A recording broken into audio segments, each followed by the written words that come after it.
In the dead of night, a whisper slices through the air. Unseen and unheard, it penetrates the world's most sophisticated air defenses. This phantom can deliver a payload powerful enough to alter the course of history, yet remain as elusive as a shadow. At $2 billion per aircraft, it's the most expensive plane ever built. How does a 50-meter-wide giant become invisible to radar? And why does it look like it flew straight out of a sci-fi movie? Hey, I'm your host Regis, and today we're diving into the secrets of the B-2 Spirit, the stealth bomber that revolutionized aerial warfare. From its Cold War origins to its cutting-edge technology, we'll discover how this ghostly giant changed the game of global security.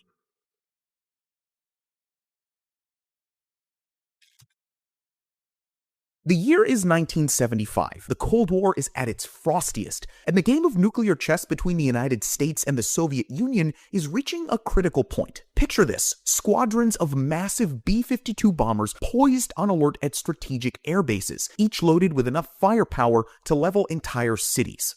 These massive aircraft were constantly kept flying or on high alert, ready to get airborne at a moment's notice, forming a critical part of America's nuclear deterrent. Flying out of Shepherd Air Force Base in Texas, the routes varied by year, but in general, there were routes that went to positions over the Canadian Arctic, Alaska, Greenland, and the Mediterranean Sea. But there's a problem. The Soviets have been busy. They've developed air defense systems so advanced that they could swap these flying fortresses out of the sky like flies. As one Air Force general put it, sending B-52s into Soviet airspace would be like throwing a rock at a hornet's nest while wearing a bright red target on your chest. So what do you do when your unstoppable force is starting to encounter an immovable object in the form of an even stronger defense? You change the game entirely. Enter the Advanced Technology Bomber Program, or ATB. The goal? Create a bomber that could slip past Soviet defenses like a ghost, delivering its payload before the enemy even knew it was there. It was kind of like trying to build an invisible elephant, a seemingly impossible task that had engineers scratching their heads. But this wasn't just about maintaining military superiority. It was about preserving the delicate balance of power that kept the Cold War from turning hot. You see, the whole concept of nuclear deterrence relied on the ability to strike back if attacked. If the Soviets thought that they could neutralize America's bomber fleet, the risk of a first strike increased dramatically. Now, little did anyone know, the solution to this problem had actually already been dreamed up decades earlier, and then quite literally smashed to pieces.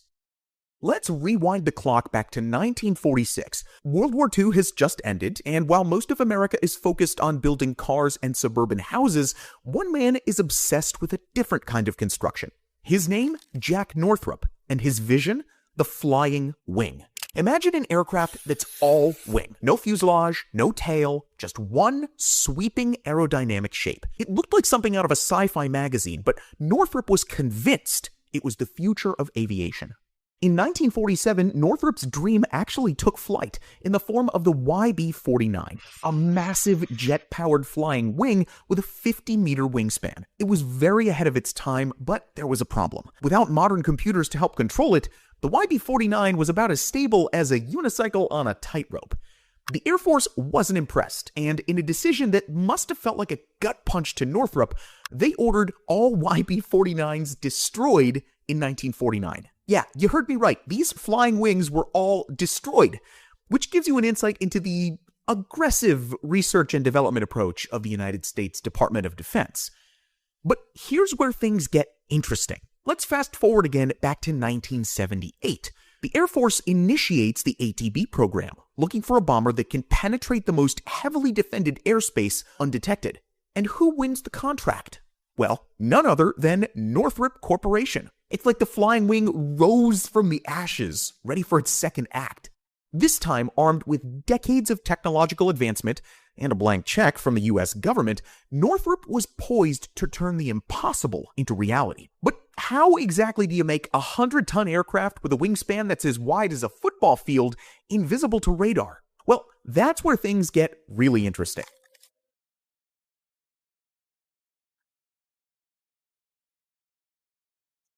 Okay, first things first, we have got to talk about that iconic shape. The B-2 looks like it flew straight out of a sci-fi movie, and there's good reason for that. The B-2s are Jack Northrop's flying wing concept from the 1940s cranked up to 11. But this isn't just about looking cool. Every curve and angle of this bad boy serves a purpose. You see, unlike conventional aircraft with their distinct fuselages and tails, the B-2 is essentially one continuous wing. This shape does two crucial things. It gives the B-2 an incredibly low radar cross-section, that's stealth speak for really hard to spot, and it also provides excellent aerodynamic efficiency, crucial for an aircraft designed to fly halfway around the world without breaking a sweat.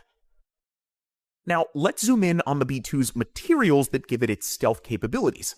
The real magic happens on the surface. The B-2 skin is coated with top-secret radar-absorbent materials. These aren't your average paints. They're specially designed to absorb radar energy rather than reflect it. It's kind of like the B-2 is wearing an invisibility cloak. A cloak made of materials so classified, I'd probably disappear if I told you about them. As you can see in this radar cross-section diagram, even the way the B-2 is built contributes to its stealthiness. The aircraft's skin is made up of large, smooth panels with minimal seams, because every edge, every corner, every tiny imperfection could potentially reflect radar waves. Think of the B-2's exterior like a sleek sports car. No rough edges, no sharp corners. Just, if that sports car was the size of a warehouse and tried really hard to avoid getting spotted by speeding cameras.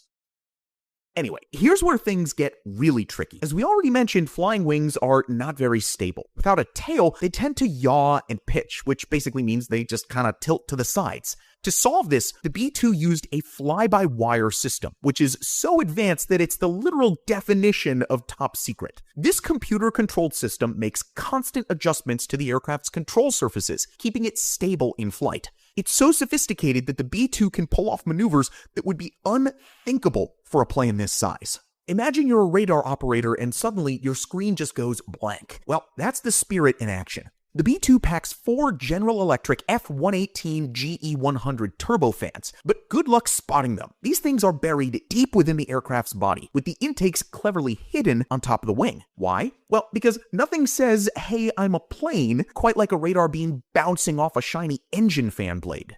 The exhaust is cooled and spread over a wide area at the rear of the aircraft, minimizing its infrared signature. It's kind of like the B-2 is tiptoeing through the sky, trying not to leave any footprints. The airframe is made primarily of carbon graphite composite materials, lightweight, strong, and about as radar transparent as you can get without being physically invisible. The aircraft was built in separate sections, then assembled with the precision of a Swiss watchmaker. One tiny misalignment and boom, suddenly you've got a multi-billion-dollar radar reflector instead of a stealth bomber. When the B-2 was finally unveiled on November 22nd, 1988, it was kind of like showing the world a glimpse of the future. As it rolled out of its hangar, you can almost hear the collective jaws hitting the floor. This was an aircraft that looked like it had been beamed down from a sci-fi movie, ready to rewrite the rules of aerial warfare.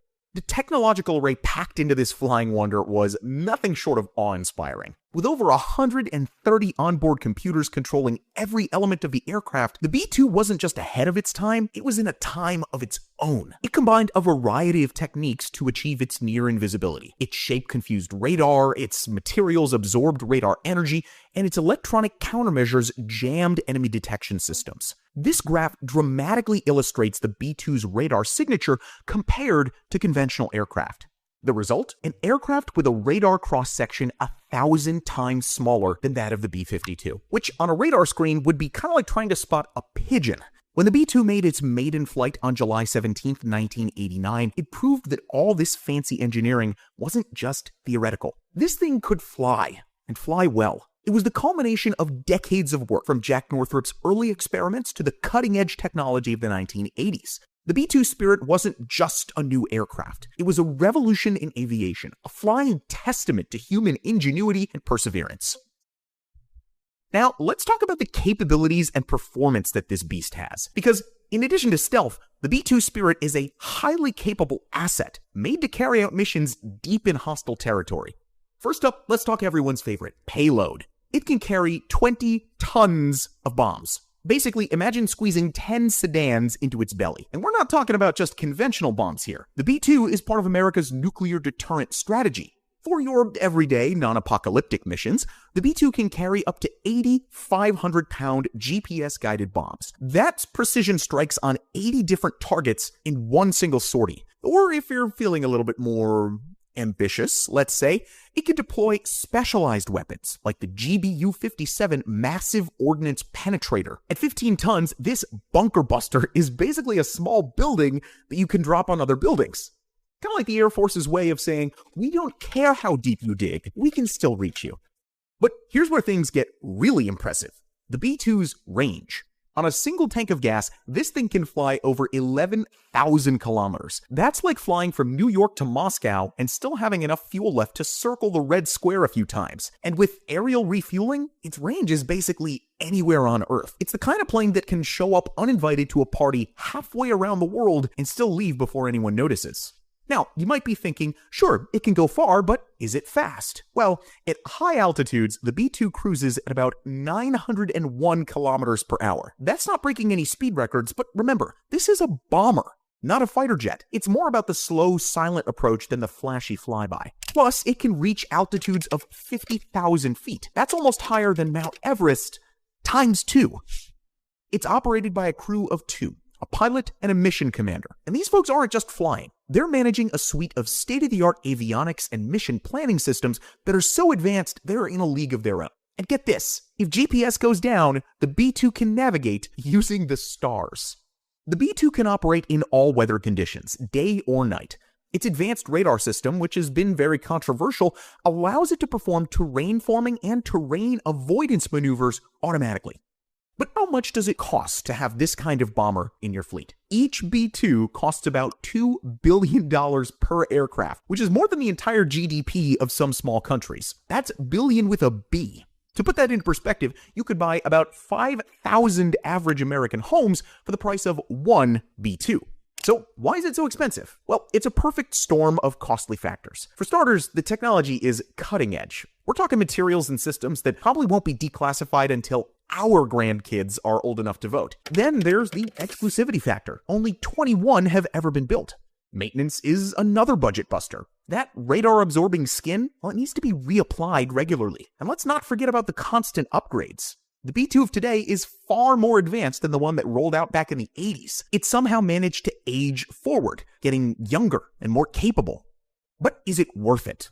Well, that's the multi-billion-dollar question. Supporters argue that the B-2's unique capabilities justify the cost. After all, how do you put a price tag on the ability to strike anywhere on the Earth without being detected? But even stealth aircraft can't hide from aging. The Air Force is already eyeing its replacement, the B-21 Raider, the next evolution of stealth technology. The B-21 Raider is to play multiple roles as an intercontinental strategic bomber and intelligence collection hub, hooked up to a larger network to make it the first 6th-generation aircraft of its kind. It's meant to be smaller, more affordable, and easier to maintain than its predecessor, which would allow manufacturing a much larger fleet.